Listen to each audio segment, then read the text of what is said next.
Welcome to another Talking History with Humphreys and Reed, with me, military historian Paul Reed. And me, Dr. Victoria Humphreys, writer and researcher. And I'm really pleased that we're joined this time by Tom, who's going to tell us something a little bit different. You know, we've delved into the kind of dark corners of World War II, and this time we're going to look at a bit of kind of social history in many respects, looking at the history of German footwear, which is something that, you know, kind of a lot of people perhaps don't think is an aspect of history, but is just as much an important part of our understanding of our past as anything else. So, Tom, we're over to you. Tell us about yourself. Hi, my name's Tom Kilgallon. I'm a shoemaker and shoe designer, and I'm also the exclusive stockist of Zeha-Berlin in the UK. I will tell you a little bit about how I discovered them.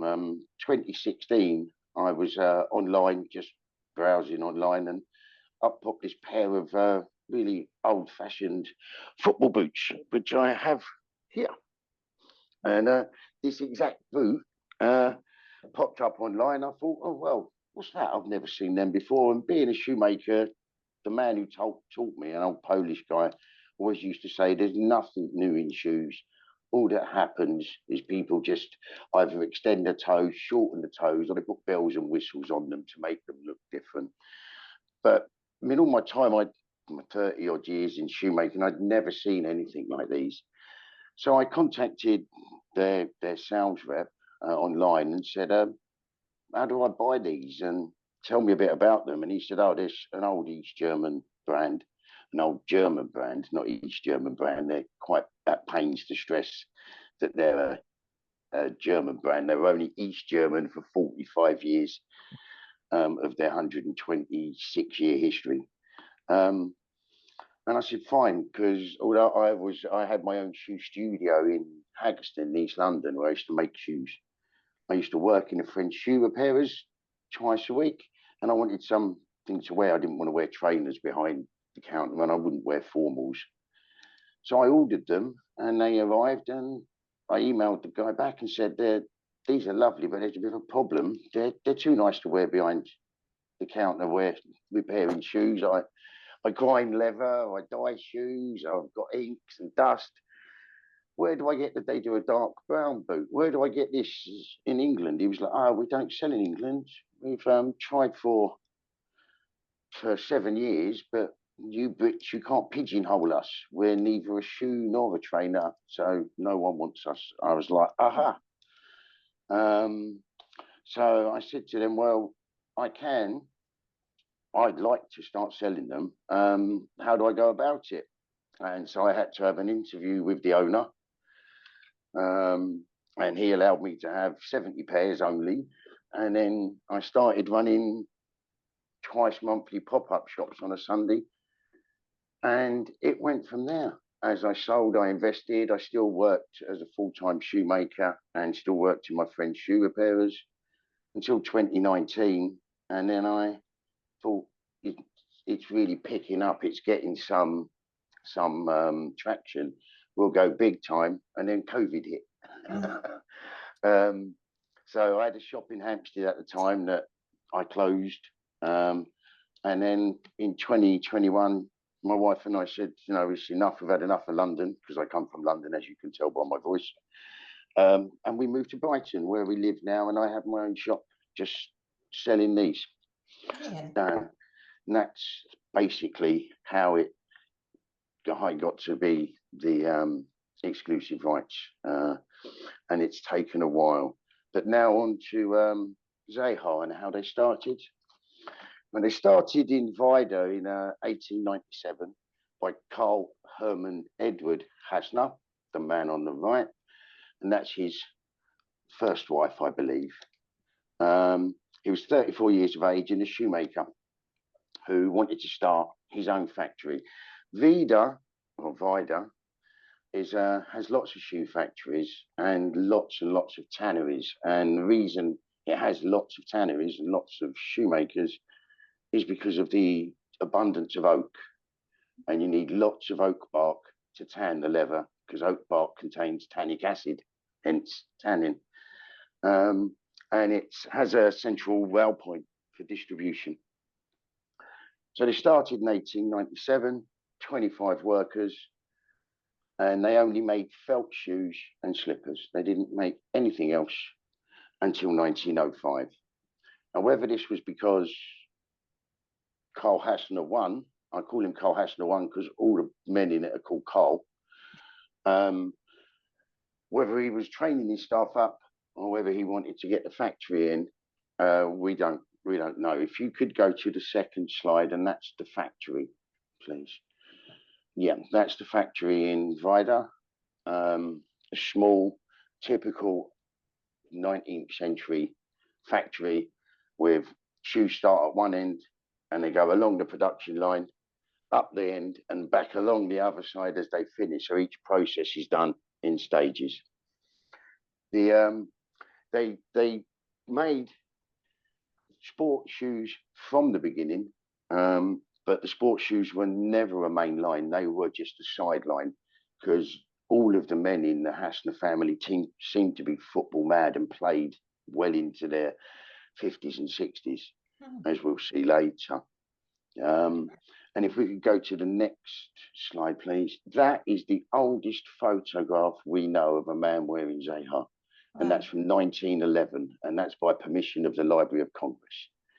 That's a German not refugee, immigrant, sorry, who went and then took up American football, and I believe he was a quarterback. It's on the original documentation with this. Then, so you can see there, they're making sports shoes. We have to understand that at that time, with my shoemaker's head on now, there wasn't much difference between a city shoe and a sports shoe. Most men and women wore boots, an ankle boot. You could strap studs on, you could buckle studs on and spikes on to give you some grip when you played, and you just unbuckled them, cleaned them, and wore them back into the street. But then we get to 1914 and the First World War, obviously devastation. Factory just about survives, and they really the production was basically ceased. Very little was done until 1919 when they started to make more and more shoes and re-employ people, because obviously a lot of their trained men, shoemakers, weren't coming back, or if they were maimed or injured because of the First World War. And here we have a lady, and I don't know if people realise, but there are an awful lot of women in the shoe manufacturing industry, because women do lots of the closing, and closing is the term for stitching. They close all the uppers, all the pieces into one piece. The machine she's using is a Blake Mackay machine, and it's, instead of like the English welted heavy stitch outsole, you can stitch one single thin piece of leather onto a shoe to make the sole, and that keeps the weight down. Important when you're getting into sports shoes. Carl Hässner, I mean, a third of his workforce was ladies from the beginning, because they would have done most of the closing. I think I said they started back in 1919, and they got up to around 100 pairs a day. Then we go to 1922. We've got the Weimar Republic, as the title says, the Berlin. This is 1925, and that's their holiday. For I means holiday, 1925. And that's, they all used to, obviously, like lots of factories, they'd close and they'd all go away. Carl Hässner, and that's the Carl Hässner one, we should call him. You'll see him, he's just the second up from the Z. And he was supposed to have been a very good employer. I speak a lot to his great-great-granddaughter, which is how I got a lot of the personal information. And as you can see, if you count, I think there's 10 or 11 women in this group. Excuse me. But that was there. But the throughout the 20s, Zeha was very popular with the Berlin set, the artisans, artists, bohemians, the coffee house set. Because of their quality, they've never been a company that have lived on numbers until we get to the 60s, when, for reasons we'll explain later, you'll see why. And it was at this time that Karl Hässner's son, the original Karl Hässner, his son came back into the company and he was then his apprenticeship, but he was out and about doing shows and exhibitions. And we should just explain now, Zeha is CH in German. That's all it is. It's Karl Hässner, CH. It's just his initials. It was just easy way to differentiate all the different shoe factories. If you knew that, oh, that was CH's factory in, and a lot of stuff, a lot of paperwork, he's known as CH, so he was known as Zeha. And so the factory was known as Zeha. Yeah, they went through the 20s, expanding, trying to keep up with production, sent out their reps and his eldest surviving son. And until just poodled along, we had the crash of 29, and we had the hyperinflation and the fall of Weimar and all the problems that went, but the company kept going. It was kept alive by Karl Hässner, who put lots of his own money in to keep the company afloat, the factory going, and the workers employed. And that's basically most of what we know about that period until we get to 1935, when that Karl Hässner dies. And this is somewhere, I just love the moustache and the haircut on this man. And it's just to prove that even in the 30s, they were still making sports shoes. All through this period, they always made sports shoes. Their main revenue generator would have been street shoes and children's shoes. They had a big market in children's shoes. And what we have to realize today, which lots of people, especially in the UK, where only 20% of the population would ever dream of visiting a shoe repairer. Everything they made was made to be repaired. It was made to last and to pass on and to hand down. And they still do that today with their shoes. But yeah, Karl Hässner died, original founder Karl Hässner died in 1935, and his son Karl took over. And this is the Karl that produces all of the iconic sports shoes that I've come to know and love. He was born on the 5th of September, 1893. He was the 6th of 19 children, so they must have had lots of cold winters. Because he was born in September, so it's about right. He was, as I said earlier, he started his apprenticeship. All of the Hässners had to do a full apprenticeship. They were in at the bottom. They weren't given any special treatment. You learned at the bottom and you worked your way up, and you don't pass your stage until the master who's teaching you signs you off that you've passed.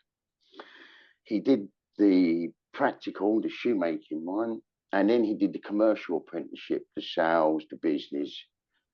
And from conversations with the family, he seems to have come across as a man who could always make a deal, was good at dealing, had his eye on the main chance, but was always fair and always really friendly. But remember, I'm speaking to family members who may be looking through rose-tinted spectacles, but there's nothing ever bad I found written about him either.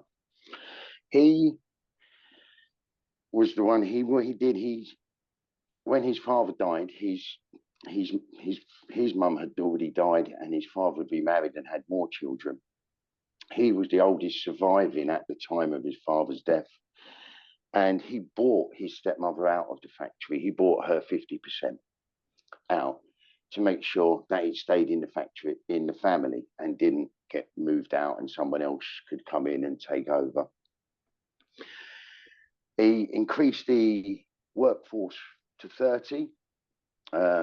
Street shoes were still the main line of production, but sports shoes were made by hand. They were hand stitched, hand constructed, and hand lasted. And they always made sports shoes. As I said, they were mental about football and so on. And then we hit the Second World War. And the Second World War was a really hard time for the Hässner family and for the Zeha factory, because Zeha didn't undertake any military contracts.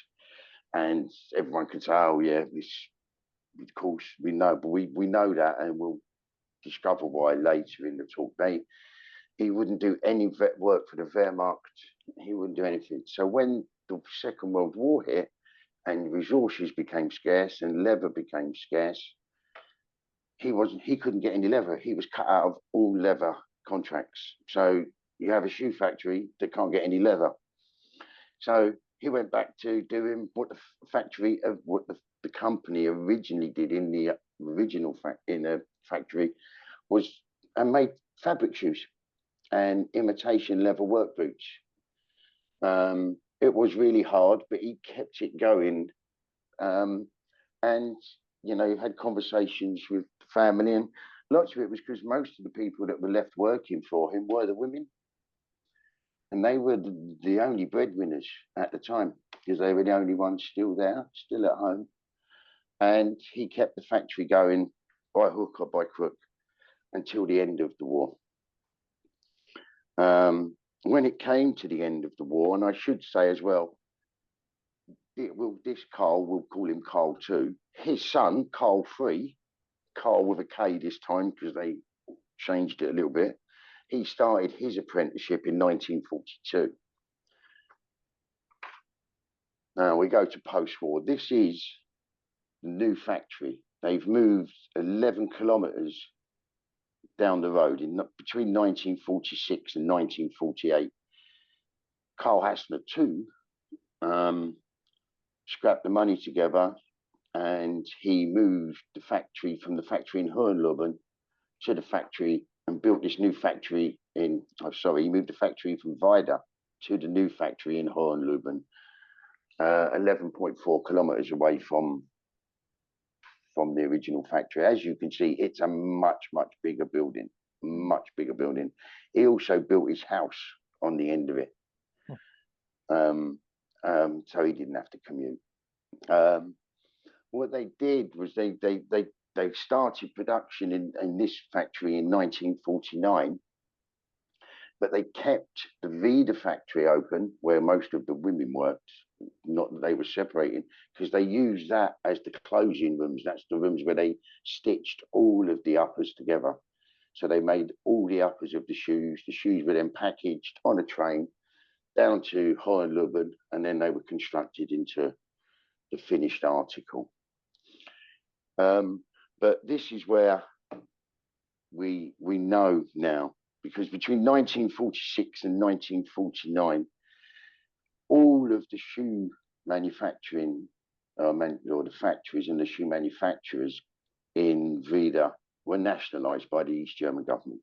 Every single one, apart from Zeha, because Zeha had absolutely no connection to any military contracts in the Second World War. Everyone that had even a hint of a Wehrmacht or Luftwaffe or whatever contract was nationalized. Carl Hässner was allowed to keep his company. And it may be one of the reasons he moved out to get away. But production started in this factory, as I said, in 1949. But the uppers were still stitched up until 1958 in the Vida factory, and then shipped up to here. If you can click onto the next photo, please. And this is what I was saying about them all being football mad. There's Carl Hässner in the left-hand side. He's 56 years of age. He looks older. Yeah, he looks older, Tom. Yeah, had hard life. Right? Yeah. Yeah. But as you can see, there isn't many young men amongst them. And that's the factory team. That's his factory football team. He was. They were all football nuts. It's one of the reasons that they continue to make it. Was one of the things that they made. What I love is the fashion in the. I'm a child of the. I was born in the '60s. But I'm a child of the '70s when they had in the '80s when we used to laugh at these big long shorts, and now they all basically wear them again. Nothing new. Is there nothing new in fashion? No. But they've all got the Zeha football boots on. But as I said, the nationalised factories became the Vidar shoe fabric, and then you can see here these are the Weimar Germany. So that's their team. They're completely separate. And in the same year as this, 1949, Carl with a K, is made a full partner after he finishes his apprenticeship. As I said, they don't give the family an easy run. The family either do the job or you don't get anywhere.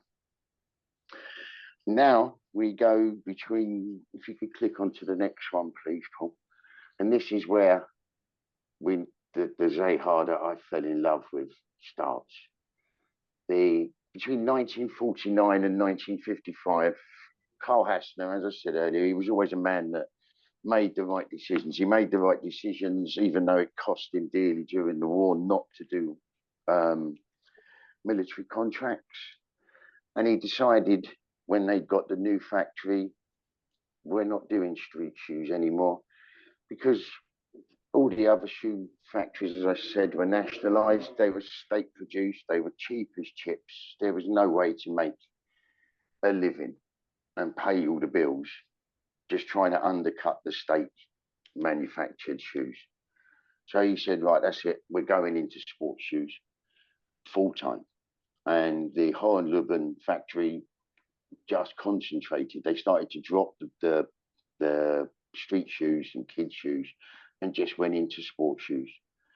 And we have the Soviets coming along in 1954 and saying to them, look, your sports shoes are great. We've seen them. We've seen the players wearing them. Could we buy some off you? Could you produce for us? Well, basically, it wasn't asking. It was just saying, you're making them for us now as well. And he was like, okay, fine. And then in 54, he dropped street shoes completely. And in 55, he registers this trademark in East and West Germany. There is a practical reason for having two double stripes exactly where they are. A football boot without any reinforcement, when it gets wet and in the days of the old muddy pitches, will just keep stretching because it's leather. Your foot moves about. It doesn't matter how tight you do the laces up. Once it gets soaking wet and muddy, it's going to give again. Your foot slides about, and you're going to break an ankle, or you're going to have really bad blisters. So the front two stripes are put on to hold the joints in place, and the back two stripes are put on to hold the laces in place where across the instep. If you see them, the laces are always across the laces. The back stripes are always across the instep. And they're also not just leather, they're linen backed. Linen has a slightly looser weave than a cotton, and it's also slightly thicker. But because it's slightly looser weave, it allows the boot to give, but it also holds the boot in shape. It can only give so much.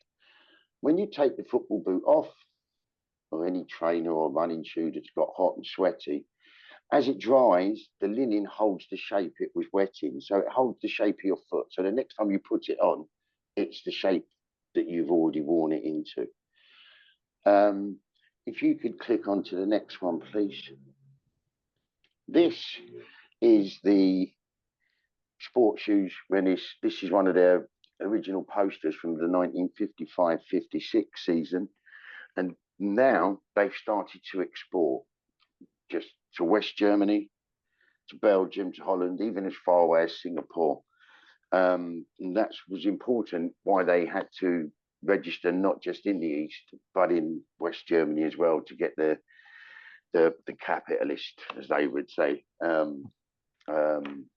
trademark protections. They were popular with sportsmen because it's a shoe factory, a shoemaking factory, that has gone into producing sports shoes. So all of the expertise and the knowledge of like technical camber, which is when you walk, how the shoe rolls, pitch, how when you're standing on it, it sits at the correct angle, comfort, and actual durability. It's silly things like they wax. They were one of the first companies to wax their laces, and the reason you do that is, one, it makes them water resistant, so they don't knot. But two, they bite.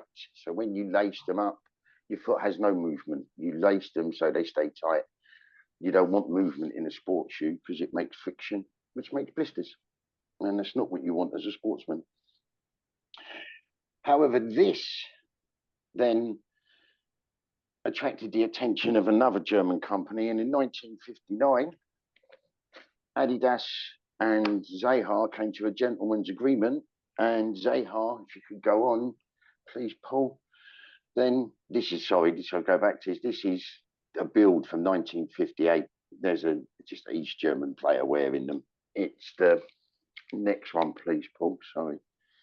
This one, this is the new pattern that or patent, that Carl Hässner registered in 1959 to change the stripe pattern from the two parallel stripes to, if you go on again, please, to the now sports, the two not parallel, two straight down and two off at a diagonal.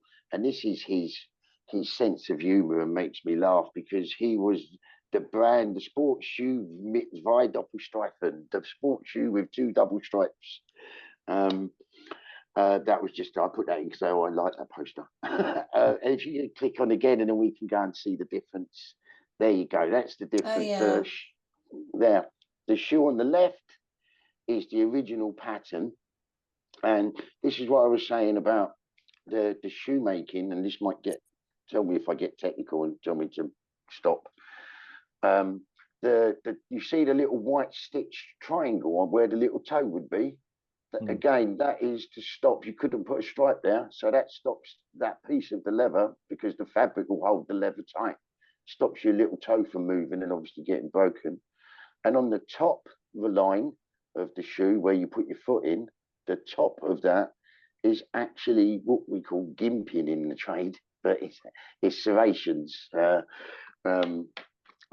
It's a serrated edge, and that was because these were made in originally 55, and they stuck into your woolly sports socks and stopped them going under your feet. Mm. Yeah, I mean, it's just one of them things. Being a shoemaker, this sort of stuff really floats my boat, and I start getting all excited. I could do with some of those in my wellies, to be honest, Tom.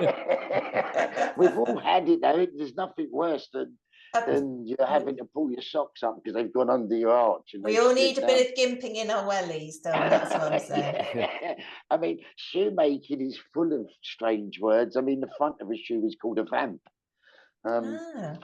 The serrations on the stripes were put there to break water droplets, and they don't sit and sink in. They break the meniscus and the water droplet falls off.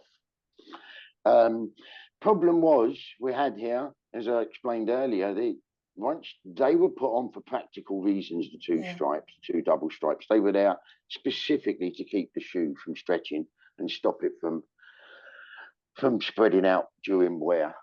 So once they'd done and had to put two sideways, Carl Hässner realised that there was a problem now. The practical integrity is gone. These are now, the back two are now just a trademark. So what he did, and it's hard to see on the picture, but if you ever see a pair in real life, the linen that was behind the back two is now, he put between the upper and the lining, so it's now inside. He didn't just stop putting it on at all. He actually put it inside the shoe. So it still has the same structural practicality it had before they changed the stripe pattern. No, but is it okay if I ask a question on that? Yes. You mentioned that it was a gentleman's agreement, but what was in it for Zeha if they were changing something that affected the structure of the shoe? I understand they kind of changed it and put that structure inside, but they would have known, wouldn't they, that that was going to change the structure of the shoe. So why did they accept that?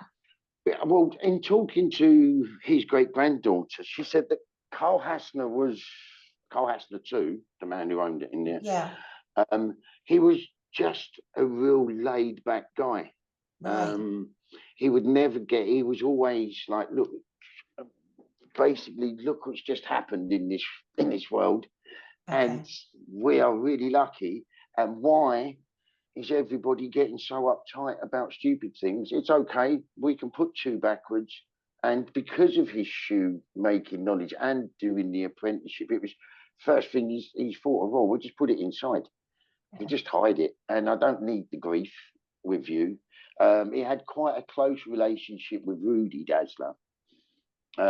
They knew each other from before the war, but not with Adi Dassler. Sorry, was that the original founder of Adidas, Rudi? No, Adi Dassler. Adolf Dassler was the original founder of Adidas. Oh, okay.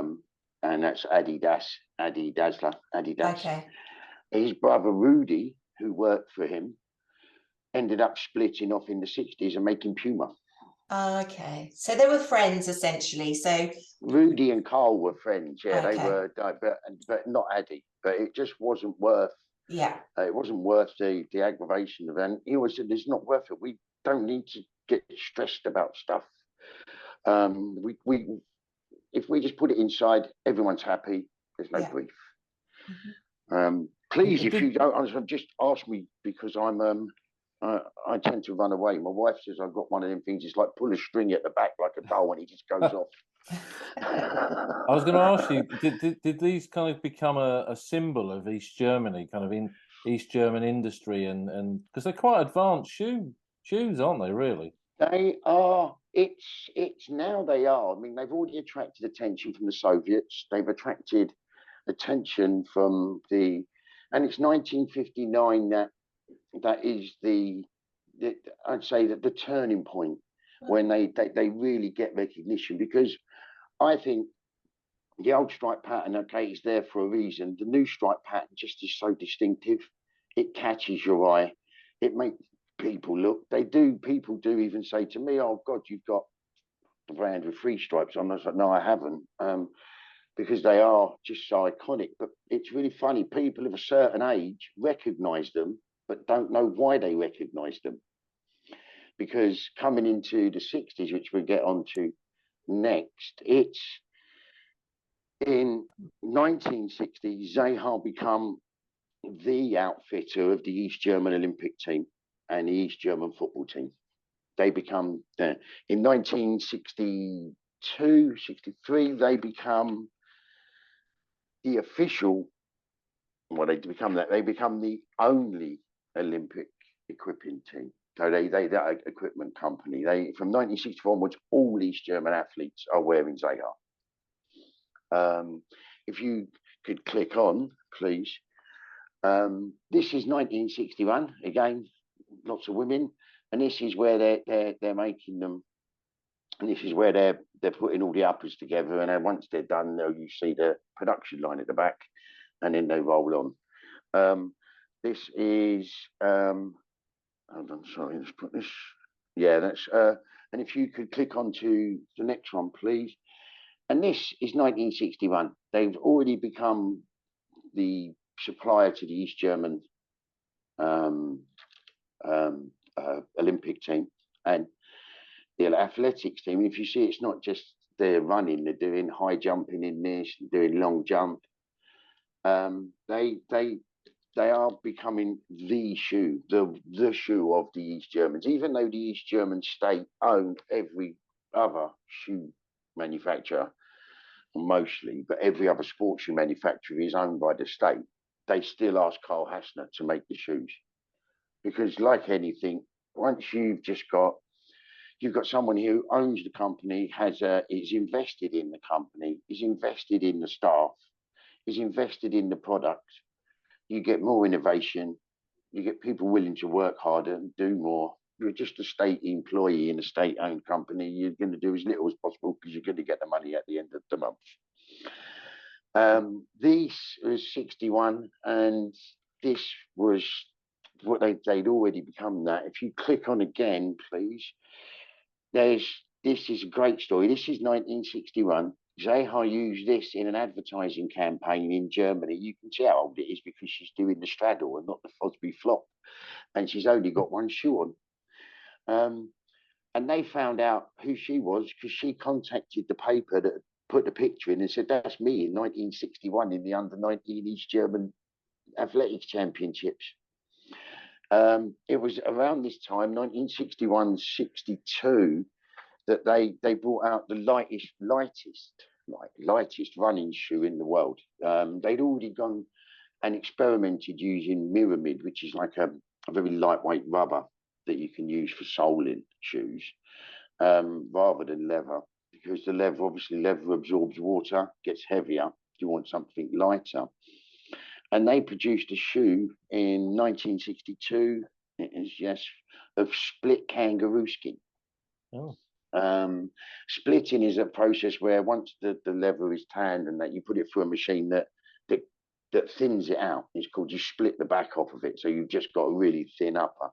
Makes them extra comfortable, makes them very lightweight. And they were wanted all over the world by all the teams. But by now, Zeha have just not gone into the football. If you click on again, please, Paul. This is 1963. They're not just making football boots and running shoes and sports shoes. They're making the official bags for the teams. There's a Zeha bag. Wouldn't you like to get your hands on one of them now? They're making sports shoes for over 60 sports now in that one factory. Like handball, rowing, badminton, hammer, shot put, discus, you name it, they're making sports shoes for it. And not just summer sports and athletics, but all the winter sports, skiing boots, luge, ice skating boots. They're making everything. And it's around this time, I think it's 61 or 62, that they start making shoes for the Cubans. And the Cuban, basically, it's mainly athletics for the Cubans. And if you could click on, I think we have one. Oh no, this is the East German. This is the East German again. This is clicking on from there. That's Jürgen Cruyff, the goalkeeper. He was the German goalkeeper from 1967 onwards, and he's wearing a boot, the Liga, that they still make today. The guy on the right is wearing the Libero, a football boot, which they reissued again in 2017, 2018. They just showing that it's still, even though he made all these sports, he was still producing. His first love was football. I mean, I have one of those leather footballs, and when it gets wet, it's like kicking a brick. If you could click on again, there's Carl Hässner, and this is saying about innovation. This one is him with the molded soles. They do say, but I can't swear to it because I can't find it written anywhere, that they were the first company to use a molded sole stud as opposed to the screw-on studs. Obviously, because they're, again, lighter weight. The balls were getting lighter. This is towards the late 60s. The balls were getting lighter. They were plastic coated, starting to be plastic coated or sealed leather, so they didn't get so wet and heavy. And that's him there. And he's got to be in his late 60s there. So 60, maybe 71, 72. If you could click on again, because the 60s jumps about a bit because we've got so much. And this is one of their posters from 65. And you can see the traditional from the left, you can see the traditional leather reinforced leather sole with the leather studs, moving on to the plastic studs, moving on to a plastic sole with aluminium studs, which I remember, which was really dangerous, and over to the right, and then you've got the molded studs, more like what would look a bit more like the AstroTurf boots of today. Again, advanced for their age, super lightweight. And it was the whole thing about him was he never stopped. He never stopped. There in the museum in Hohenloben, the Carl Hässner archive has hundreds and hundreds of patterns, hundreds of them. He was just prolific. He didn't, but as you see, his dad died at the age of 66, 67, didn't stop working. And he worked right until 72, and I'll explain that in a minute. If you could click on again, Paul. There you go. There's the Cuban on the left-hand side, and him wearing Zeha, and that's actually 1967. And you have the man on the right, and he's actually wearing a trainer that was originally produced in 1964, called the Record, that was used for shot put discus hammer, and worn by Manfred Losch. It's called the Record because he broke the world record in it and threw the hammer some mental distance, 64 meters something. So they are two runners. The runners, obviously, they don't make running spikes anymore. What they do make is team trainers of the Olympics, but not the running spikes. If you could click on again, please. This is it. I love this photo. Enrique Figueroa Camure. He was a Cuban runner, sprinter, 200-meter specialist. He won the silver medal in the 1964 Olympic Games wearing Zeha. He came fourth in Rome, but he competed. He won the Pan American Games, all of them wearing Zeha. I love this because if you could click onto the next picture, that's him in 2019. That's a picture of him on the wall in his prime, and that's him wearing a pair in 2019 that they sent to him as a present. I just love that photo. Carl Hässner's great granddaughter sent me that to say, like, look at him. It's brilliant. If you could click on again. These are just the pictures of the sports. I mean, the lady on the left who's bowling, that trainer is actually called the Fexer, and Fexer, my poor pronunciation, means fencer, and can't find any pictures of her fencing. It was one of the shoes that wasn't in full production, and the story is that he named it after Peter Fexer, who jumped the Berlin Wall in 1962, and they shot him in no man's land. And said he was one of them people he didn't really agree with much authority or politics. He was tried to, but he was had a wicked sense of humour, and he did that. And the East German government came along and said, "No, you can't." So we have no idea who that lady is and how she got them trainers. And the one on the right is a Soviet athlete running in a pair of high-heeled spikes. Well, not high-heeled spikes, that would be good, wouldn't it? In a pair of doing the high hurdles in spikes.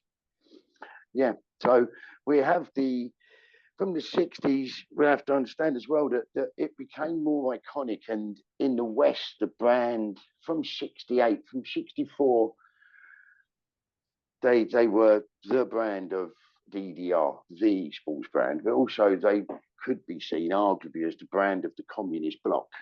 Not Poland or Czechoslovakia, mind, they had their own sports brands. But they were worn by all the athletes of East Germany, lots and lots of the Soviets, and all of the Cubans. So when you saw the Olympics in the summer, you saw lots, and you just saw any communist athlete was generally liable to have a pair of these on in one shape or form. But this caused supply issues. This caused production supply issues because you saw the factory, no matter how much you ramp up, it meant that mainly only elite athletes were starting to get them. There became a massive second-hand market in them.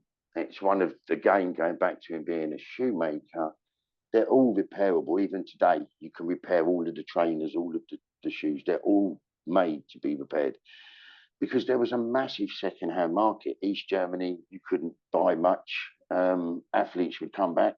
They would have 2 or 3 pairs given to them for the national team, and they would sell them on or swap them for something. So lots of people would have second-hand pairs. There does mean that it was only the elite athletes. Lots of recreational players ended up going on to wear other companies' sports shoes, but the national teams all still wore the Zeha. And they reckon by the 70s, 17 million pairs were in circulation in East Germany. I don't know how that's possible. I just don't think a factory that big can make 17 million pairs of them, unless he's running 12 days a week. I mean, it just doesn't work. But they were the one. There is a lovely story as well with these, is that the Cubans used to come to the factory once, maybe twice a year, the different teams that were coming over for training regimes and training their dietary programs, as they were called, in the 60s. And they used to turn up at the factory, arrange, saying the trainers would say, the Cubans are coming, make sure you've got plenty of shoes. And they would turn up with suitcases full of cigars and just leave with suitcases full of shoes, then they would take them home for their family. And Carl Hässner's great-granddaughter, Aunt, just says, she said, whenever she smells a Cuban cigar, she always thinks of the factory. So, because she was a little girl, she used to run into the factory to see Granddad. So I'd open the doors and it was just billowing clouds of Cuban cigar smoke, because even the women who did the stitching were smoking big cigars. Oh, gosh. Because, but he was, I said, he always had a way of doing a deal, but never, arguably, as I said, the women smoked them. You could, if you worked there, you could have them.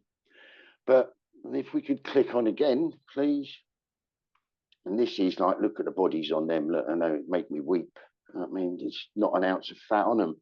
But again, that one the man's wearing there is the record, the one who's got his foot on the ball. That shoe is still made today. It just shows you the pedigree of them. We have no year for this photo, but it's really something impressive, their bodies, isn't it? And the next one, please, Paul. There you go, and this is just to show you the handballer. This, I mean, it's not a massive sport in this country, but it seems to be massive on the continent, handball. This is just, if you click onto next, it's just showing you some of the sports. And now we get to the 70s. 71, they're still wearing them. As you can see, the man on the left has Adidas, the man on the right has Zeha. The border was porous. You could get across it. You could go and get the West German brand for yourself. But most people in the East at this time still stuck to Zeha. They were still the official supplier of the national teams, and they were still the supplier of lots of the top club teams as well. I would guess that with the, I mean, sport was really important in East Germany. And, massively. You kind of see it in all of the literature and even party literature. You see all of it in there. So I guess they kind of felt it was a patriotic kind of duty to stick to buying these shoes and not getting the purloined goods from across the border, maybe. And also, Paul, the Stasi state. You mean you wore a pair of West German boots, and it was like, where did you get them? How did you get them? Who got them for you? It was very coercive state. Definitely. And I think that, so sometimes it was just easier to wear Zeha. It's like line of least resistance, wear the East German ones. Yeah. But they weren't the only. They were the official company of the East German, but they weren't the only sports shoe manufacturer. There were others there. One thing Zeha didn't do was make boxing boots. it's really strange. It's one thing they didn't do. They were never asked, and I don't think they ever offered. But they had a perfect boot they could have used, but it was something they didn't. No, not that I know of. I mean, they look like boxing boots to me, Tom. A lot of the designs. Yes. The you see that the when we get to the end, I'll have some of their modern postcards up with the Derby, the one I don't know if you can see, the one called the Derby, and that is the same, basically the same football boot the American footballer in 1911's wearing, but with less holes. It's a slightly shorter boot, but that boot would have made a perfect boxing boot. But we have no examples, and we have no pictures, and we have no patterns. Maybe Alex will find a pattern where something in the archive that says boxing boot, but for all we know, they didn't. But yeah, absolutely, they remind me of my boxing boots. I know, they're cool. They and I tell you what, the thing about Zeha, they're very Marmite. People either love them or they hate them. My wife didn't like them at all when I first got them, and she now has 10 pairs. I was going to say, I think they're excellent because they're iconic, because they speak of that history. And I mean, when I grew up, because my cousins boxed, I grew up around those kind of boxing boots, and that's what they look like to me. I'd have loved a pair as a kid. Yeah, so I wore Title, and my brother wore Adidas. No, absolutely. But there was a massive thing in the 80s and early 90s of girls wearing boxing boots. Yeah, I can remember. Yeah, and so I mean that's basically it. And then if you could click on, please, Paul, would go. This is 1972. This is a big year, so bear with me because this gets a bit. That maniac throwing himself down a sled at 80 miles an hour on a sled is wearing the Rodler boot, specifically designed for this sport, for the Winter Olympics team, but for the luge. That's in the Sapporo Olympics, the Winter Olympics. And then if you click on again, please, you should have, there's another nutter. And if he's wearing them in white, they would have been white and blue or blue and white because of the colours for East Germany. And if you click on again, Paul, there's 1972, still making the sports shoes. That's an iconic photo of the East German company beating all the rest wearing the West German company. It was one of the ones that takes pride of place. Well, it looks particularly staged, Tom, as well, because the people behind look like they're really struggling to lose, and the one in front really finding it very easy. In fact, it's almost like he's like, "Yay!" I've never looked at it like that, but now you said it, they seem to be stretching quite far away from the line, don't they? Yeah. Well, you never know with East Germany, dear. So yeah, I mean that's. That could have been, actually, now look at it, I'm taking it down. And if you click on again, Paul, there you go, and you can see that's the East Germans relaxing in 1972. And this is what I want to say when people say about, when you go to the Olympics, you have your team trainer, like something like they're wearing, and you could you'll have a couple of colours. So obviously one's got blue and one's got, well, a couple of them have got white. And then you'll have your event trainer that you go to and from the event with, and then you'll have actually your event shoe. So you could get at least 3 pairs of trainers for the whole team. So you might have, God knows how many athletes they would took, but there would be hundreds of pairs delivered to the East Germans to take to them. And you can see that's the 1972 Olympics because the bag on the right actually says DDR 1972 over the Olympic symbol. And that's the year it all went wrong. That's the year that everything went really horribly wrong for the Hässner family. On the 29th of January, now all the shoes I've shown you, we go back already. These, obviously, that's the Summer Olympics, and then in Munich, we all know what happened there. And the Winter Olympics in Sapporo, Japan. all those shoes had already been designed in consultation with the teams and the athletes who needed them. So 29th of January 1972 is the 75th anniversary of Zeha. Carl Hässner throws a massive party for all of the staff, all of the families, lots of wine, supposed to have been carnage. And Carl Hässner's great-granddaughter says that her granddad was a great one for throwing picnics. He would go round and say, right, you bring this, you bring this, you bring this. We'll get all the work done. Friday, 2 o'clock, switch off. We'll all have a big picnic and barbecue outside. He'd be off to the local farm buying a pig with a load of cigars, come back, and they'd have a massive party. Because we have to remember that lots of the people who worked in the Zeha factory in Hohenloben were family friends. They were people that Carl Hässner went to school with. They were children of people he went to school with. It was very much a family affair. Lots of his family still worked in the factory. It was very family orientated. As I said earlier, when you said about why didn't he fight, he just was like, let's all take a back seat and relax and just, we're doing okay. And he didn't mind spreading the love a bit. He didn't mind giving away stuff, and letting people enjoy themselves at his expense, because he's like, what do I need all this money for? What am I going to do with it? I can't buy anything I want. I have a house, I have a business, my family are healthy, and we're not at war. So why don't we all just relax? So that's that. They go on, they start producing the shoes for the Summer Olympics, and then the hammer drops. And on April the 24th, in walk the East German government officials and say, you're out, it's ours, bye-bye. You can stay in your house that you've built on the end of the factory until you die, but the rest of you are gone. And they expropriate the factory lock, stock and barrel. They forcibly transfer all the patents to the state and leave him with nothing. He's allowed to sit in the factory.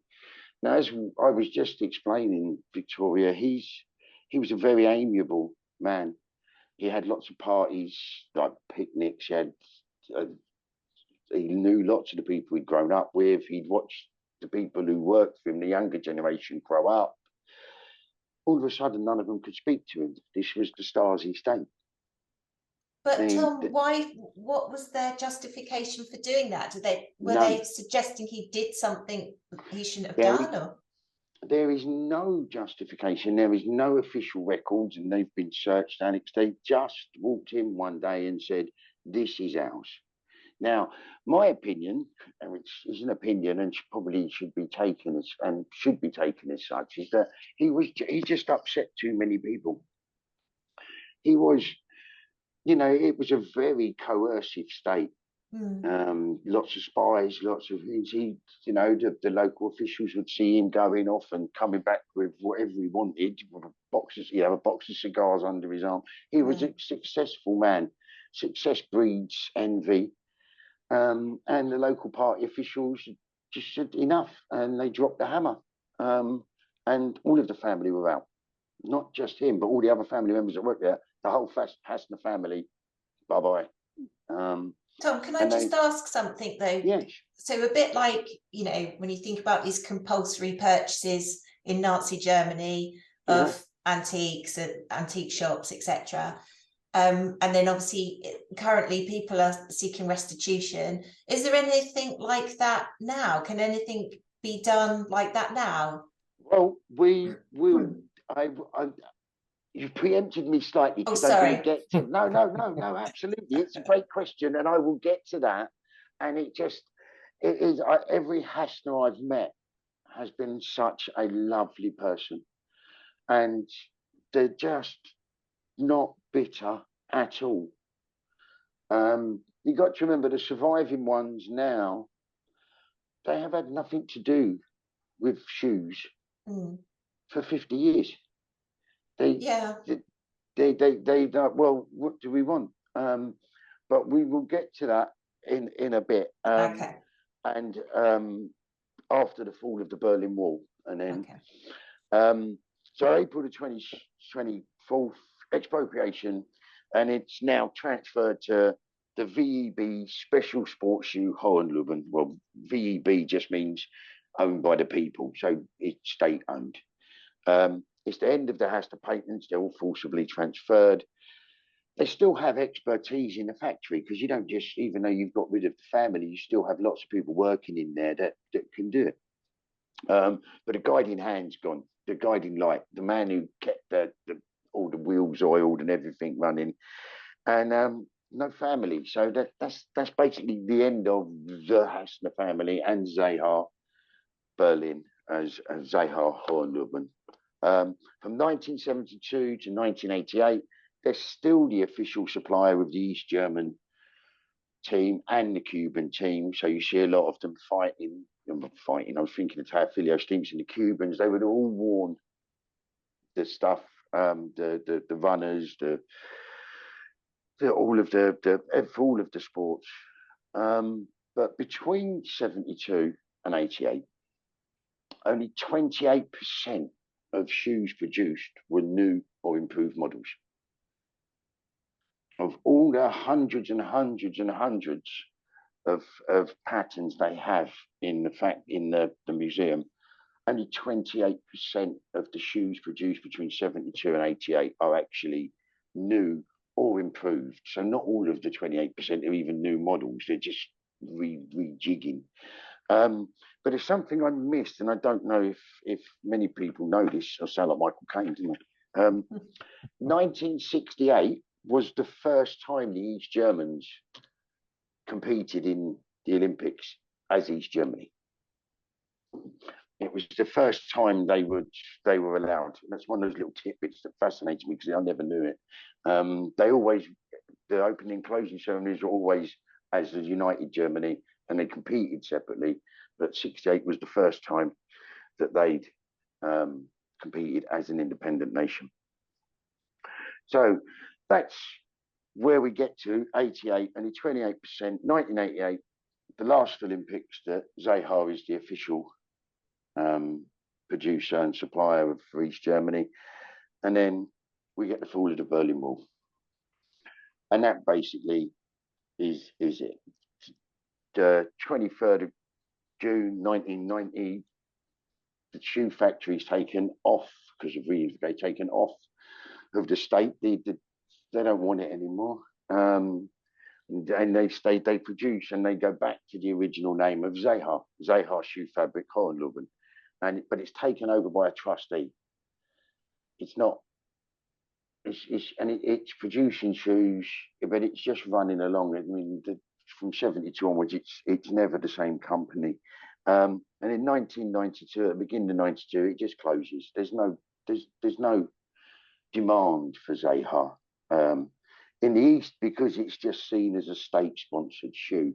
And in the West, we all have that thing, oh, it's made in the communist bloc, it must be rubbish. And because the West had never had access to wearing them, they would never know the quality of them. And that was it. It was closed. It just finished. And there's just a little story. When I was running a pop-up in Hampstead for these, just before COVID, a Canadian lady walked past, and then she'd done a double take in the window, and she came in. The first time ever someone's actually said to me, "These are the East German trainers," because everyone always says, "What are these trainers?" And she said, "These are the East German trainers, aren't they?" I was like, "Yeah, they are."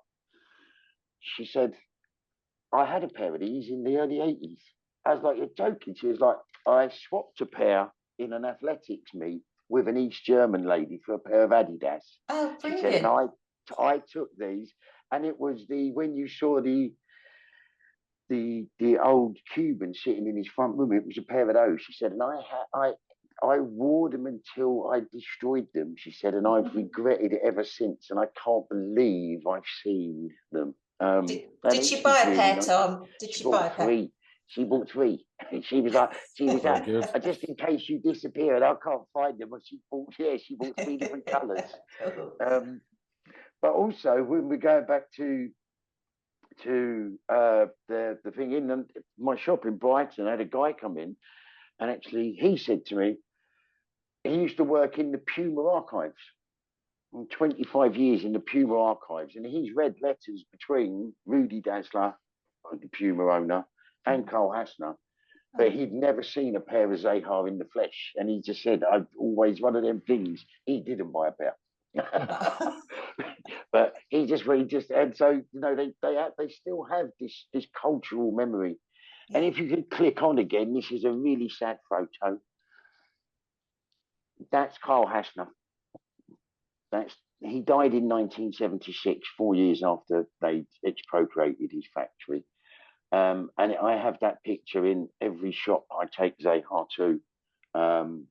It just looks so sad. I just think he's like lost.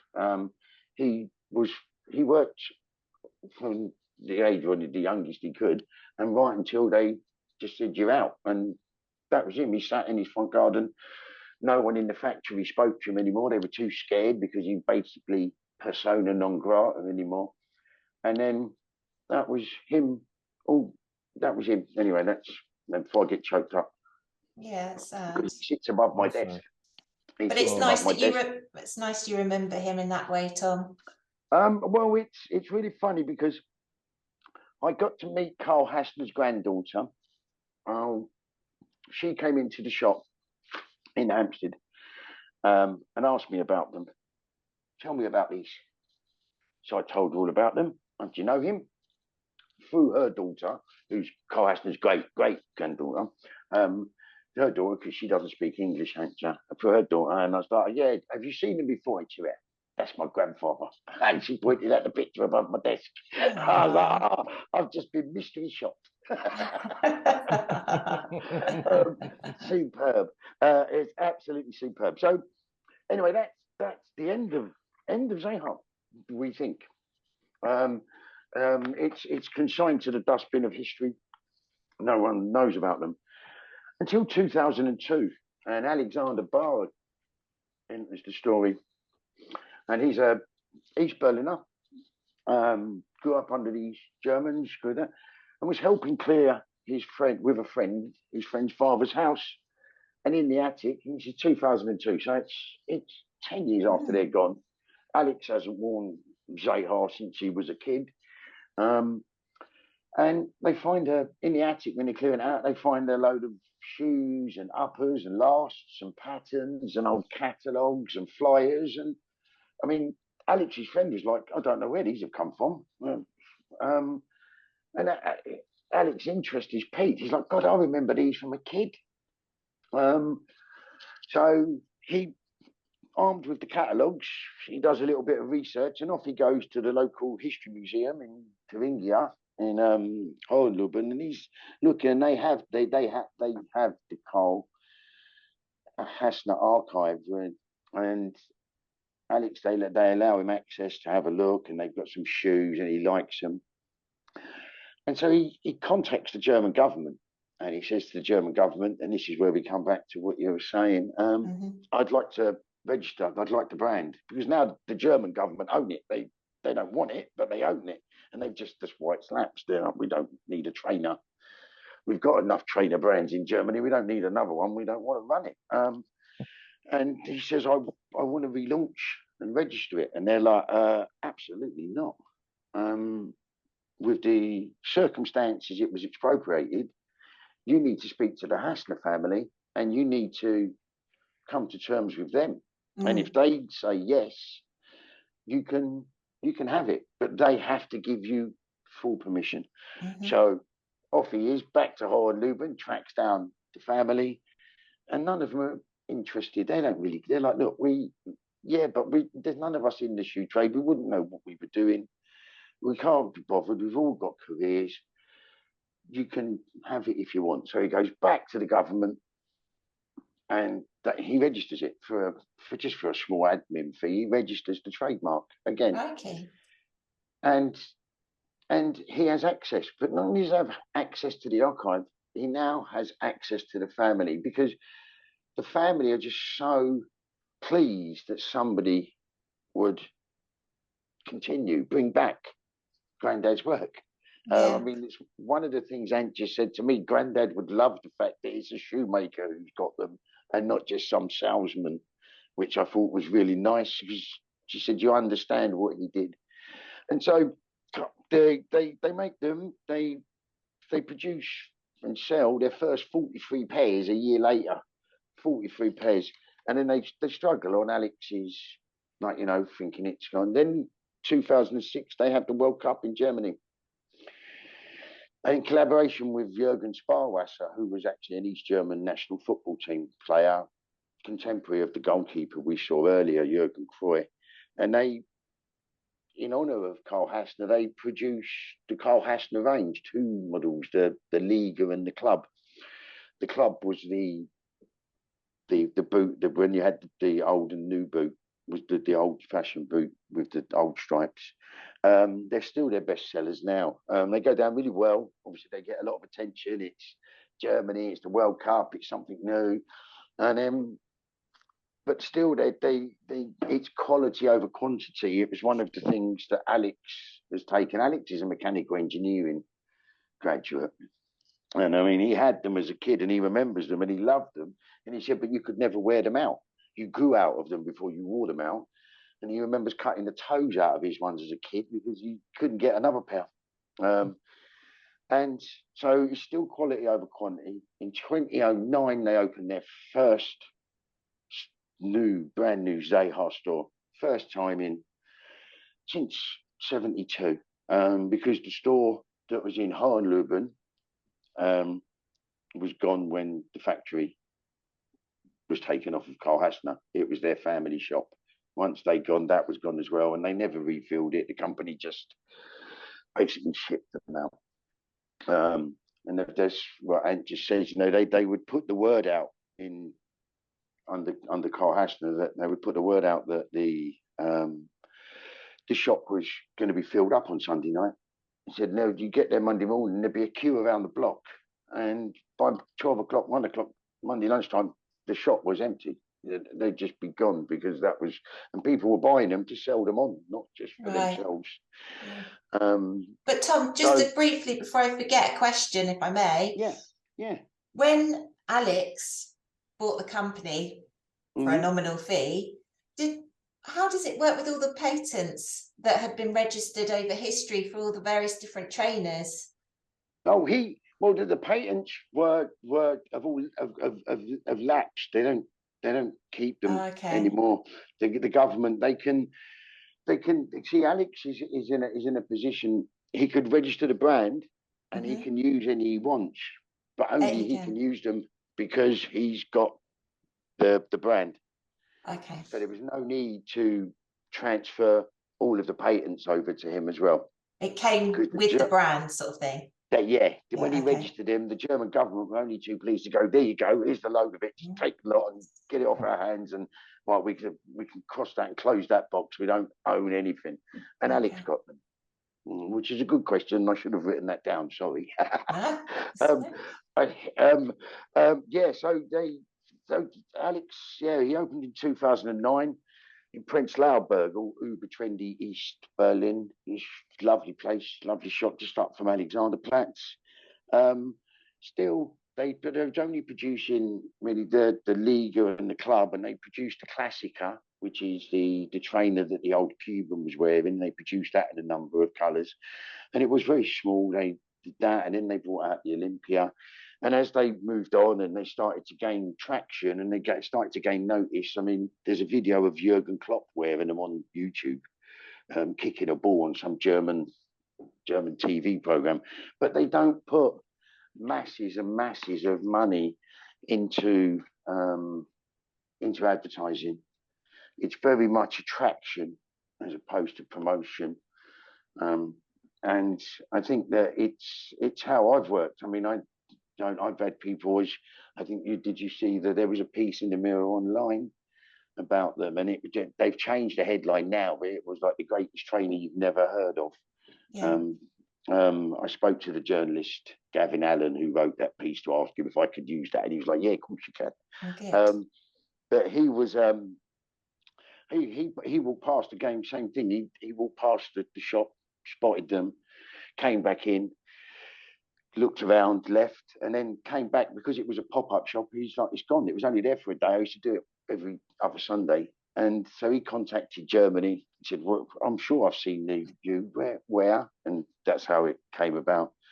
So yeah, they in 2014, we go back to it again. They brought the Marathon out, which is the marathon trainer from the 70s and 80s that they used to run. In 2015, they brought the Libro and the Derby back, the football boots back in. And in 2019, they brought the Carl Hässners from the World Cup of '66 in. And that's basically it. Alexander and his wife Sylvia, and this does sound like a bit like sales pitch, and I promise you it's not. It's just that I'm slightly obsessed. They pick the leather. They are again, they're not mass produced, and it does mean that they only make small numbers. And if they can't get the leather again, they don't make them again, which is why I ended up with 29 pairs, because lots of them they've only made once. It's quite fascinating though, Tom, because they're probably, I could be wrong, but it seems to me like they're the only shoe that you can buy now that is exactly the same as it was, you know, 100 years ago or whenever. It seems they have kept exactly. They've kept the exact patterns. It's like the main thing I have when people come in is like, what do they fit like? And I was like, well, you better tell me what ones you want to try on. Yeah. Because they were made individually for each sport. So something like the sledding boot or the record that the shot putters and discus throwers and hammer throwers wore, it comes up really big because they wore strapping on their feet. So the size they make includes the strapping. The boots you like come up quite big because they wore woolen sports socks, so they needed the extra space.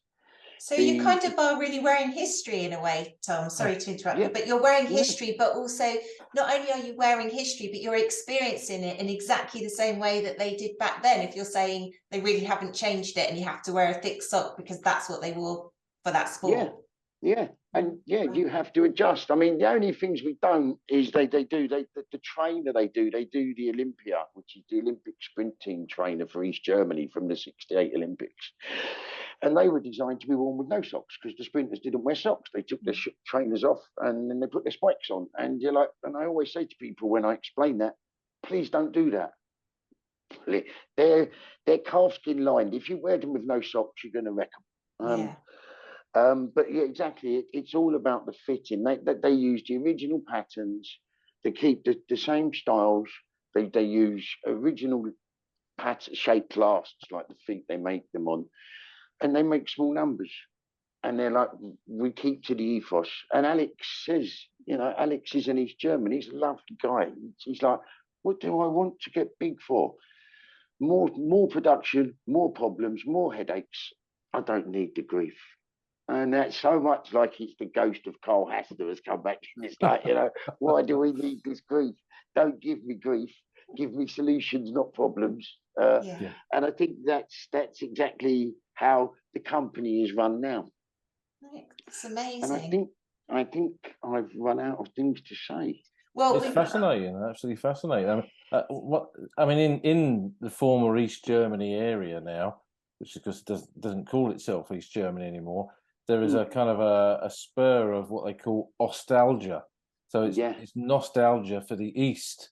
Yeah. And I've realised with you doing your talk where I've seen this before, because in the back of my mind I thought I've seen this brand somewhere. Where have I seen it? And there was a picture that you had of one of the sports teams with the bags with the Zeha brand on the bags. Yeah. And I've seen that in a nostalgia shop near the Berlin Wall. In the northern part of Berlin. So I would guess there'd be lots of young Germans who'll probably suddenly discover these and all want them. Well, I think that the thing about that is Alexander is very he's very wary of Hostel G, because he's like, look, he says it in the Mirror Online article that when me and him did together. He's like, it was the state did really bad things to people. It was a time of, wasn't a great time to be an East German. You didn't know what was going to happen, and they weren't that nice. And we don't want the brand associated with them. But unfortunately, because it was the sports brand of the East German national teams, you're never going to get away from it. However, he is at pains to say, we are as I said earlier, we are a German brand. We were only East German for 40 years. We were 45 years. We were German. We've been German for twice as long as we've been East German. And that's what and I love that photo. It's lovely. Well, I think you've got a new fan, because Nick said that he's looking at your site and's up for ordering a pair. So well, we've got 450 pairs coming in when they arrive. As I said, we have they only make them, like the boots that you like, they only make once a year. Wow. So they make them in November. They're normally delivered in January. We're having massive problems with production at the moment, post-COVID, because of the leather industry. But they only make them once a year. So by the time we get to now, I should have been restocked. But there's just massive holes.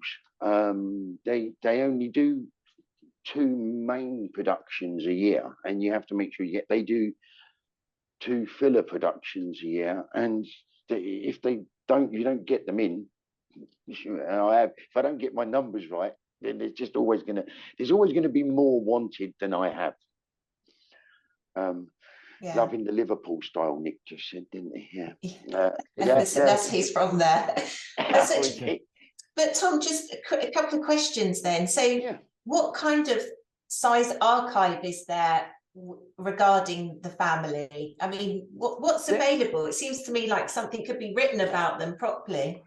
Well, Anja has started to write a book. I mean, and I'm quite willing to put you. I mean, you can quite willing tell. Alex. Oh no, I wasn't. No, sorry, I wasn't touting business. I'm just saying that I'm just interested to know kind of what documents there are concerning them. So, for example, you kind of alluded to it, and I'm sorry to go back to the Second World War, but it's Paul and I are both fascinated, obviously, by that period, and I knew I was going to end up drifting back to it. No, it's but cool.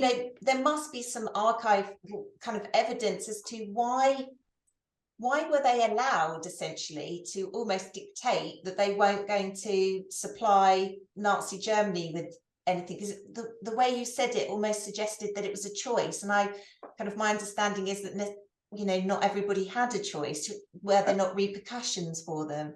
There were commercial repercussions. Yeah. As in they suddenly found that the leather they wanted didn't arrive. Yeah. Orders they were put in and cancelled. It was the playing silly games with the business rather than overtly coming in and smashing the plant up.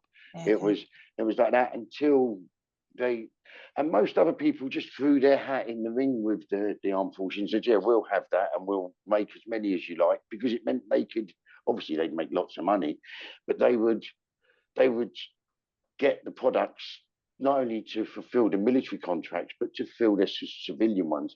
Carl Hässner was and maybe that was his dad. Maybe that was because he went through the First World War and was just horrified by it and could see what was coming. And maybe, and as I said, from talking to the family, he was just so chilled out. He's like, I'm not doing it. I'm a hard man to pin down to get him to, unless he really wanted to.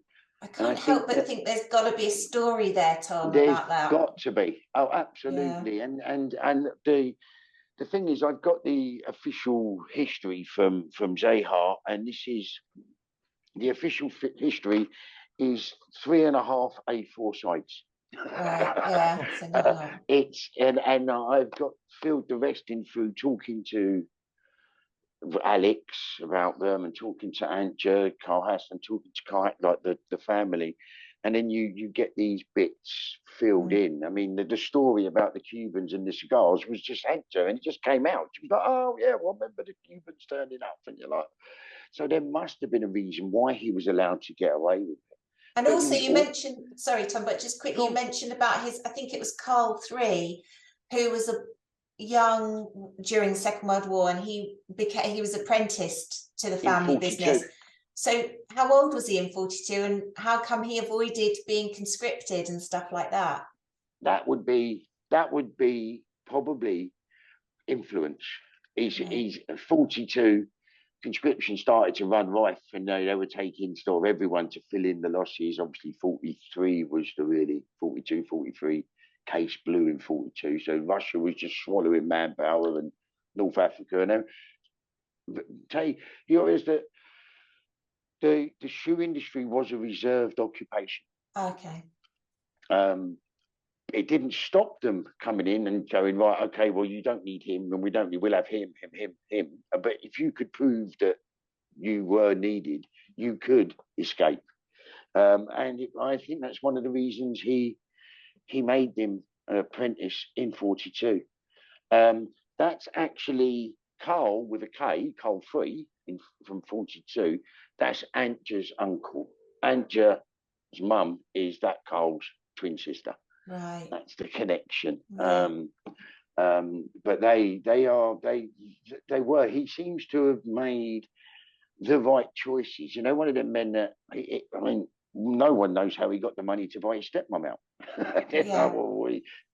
But he was always out and about, fairs, meeting. He seemed like the sort of man, from what I've learned about him, that was like people just tend to like. He wasn't really, I mean, maybe he was just thinking after the First World War, this is never again.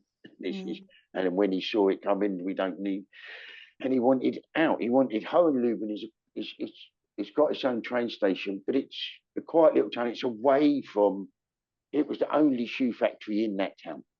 All the others were 11 kilometers away in Weeder. He moved everything. He was like, right, that's it. Let's get away from here. Let's all just have a quiet life, get on with our lives, relax. We've got enough, and let's not get involved in any of this. But then he would throw the odd spanner in the works, like, you know, the brand with 2 double stripes as a dig at a certain other brand, you know, and call in the trainer, the Fector. I mean, guaranteed to annoy the Germans, because, I mean, that was quite a famous one. They shot him. He was 18, and he bled to death in no man's land. I mean, it was quite a famous, basically, execution. And he named a trainer after him. But he denied it and says, oh, no, it's for fencing. It's called the Fencer. And they were like, well, okay, where's the fencers wearing them? Well, there aren't any. But it's called the Fencer.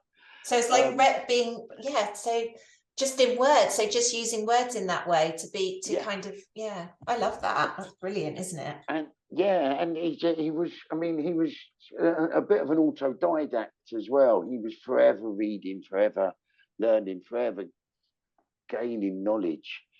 And I think that you know, I just fell in love with him. It wasn't, as I said earlier, for me, I saw the grey boots. I just fell in love with them. And where do you get these? Being a shoemaker for 30 odd years, you don't think you're ever going to see anything new. They just put bells and whistles on things, and you think, oh my God. Well, and it's really odd. A friend of mine said, you see things in life, and sometimes they're put in front of you, and it's for you to pick them up and run with them, or it's for you to look the other way. And I was picked to box for England against East Germany in 1983 and fly to Berlin. And probably the East German athletes, they wouldn't have worn the boxing boots, or they might have done. We have no proof. But their trainers they would have worn, and all the other athletes would have all been wearing Zeha. My trainer said, I'm not allowed to go because I would just turn 17. He's like, you're not going to fight the East Germans. They're all 28-year-old soldiers. And so I didn't. So perhaps one of the reasons I look back and think maybe I just wasn't supposed to encounter them until I did, when the time was to pick them up. So fantastic. I had no preconception of, they're East German, which I may have done. Yeah. And people can come to your shop in Brighton to see them, can they? And find you online. We'll put links to that in the description beneath this. Yeah, and as I said, my wife says that I'm one of those You know, I'm like a doll. You pull the string at the back, and he goes. No, they're brilliant. I mean, it's a fascinating history, and I think there is definitely a lot more to it but it probably involves trawling through a lot of German archives to find it. And you know, there must be diaries and things that either factory workers kept or relatives kept that might give us an insight, but we may never know, I suppose. No, and I think, you see, lots of the photos we have, as I said to you when you arranged, and I'd like to say thank you both again for asking me. It's been absolute joy. But lots of the photos we have no provenance. Yeah. We don't know who they are. As I said, the lady with the high jumper with the one shoe, we only found out because she said, "Ooh, you've got a photo of me in the paper." Why that's me? Because the family handed over lots of photos to Alex. Yeah. Like, here, Alex, here's the photos. Here, Alex, here's lots of patterns that Granddad's, when we emptied Granddad's house, like they were in and scooped out before the East German authorities could come in and swoop it up. And this is what we have. And it's just, you know, when you just think, God, I'm so lucky. My wife says to me, you one of those people that go to work and you love it. I could tell the story 20 times a day. Brilliant. Well, thank you so much for sharing it with us today, Tom. And I do feel that, you know, this may be a story that grows in the future. Obviously, hopefully the business will grow as well. But such an interesting story. Thank you ever so much for joining us and telling it to us. No, thank you very much. As I said before, I've not been so nervous since I gave up boxing. I was butterflies and everything, but it was an absolute pleasure. Thank you so much for asking me, Victoria, and you, Paul. Yeah, it was a brilliant talk. I very much enjoyed it. You know, I kind of fascinated by Berlin and that whole kind of history with Germany, and kind of seeing this side of it is brilliant, fascinating. Thank you. No, thank you very much. Thank you. Great. Well, that's another Talking History with Humphreys and Reed, and we'll put links to Tom's website and his shop and everything else, and social media in the description beneath this. So that's it for tonight, and thank you, and until we meet again. Thanks. Bye, everyone. Thank you. Bye. Thank you.